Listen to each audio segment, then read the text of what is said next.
অন্ধ্ৰপ্ৰদেশত half শাৰী পিন্ধে half শাৰী বুলি কয় আমাৰ এখন মানে মেখেলাৰ নিচিনাকৈ বৈ লৈ তাৰপিছত চাদৰখন মাৰে শাৰীখনেৰে সেইখন হাফ শাৰী বুলি কয়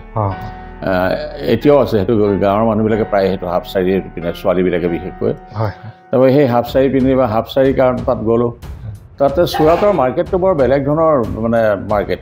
তাতে দেখি অভিভূত হৈ যাওঁ মানে কিমান কোটি টকাৰ এদিনত বিজনেছ হয় ভাবিব নোৱাৰি শাৰীবিলাক মিলৰ পৰা কাপোৰবিলাক অনা যায় কাপোৰবিলাক মিলত অকশ্যনত লয়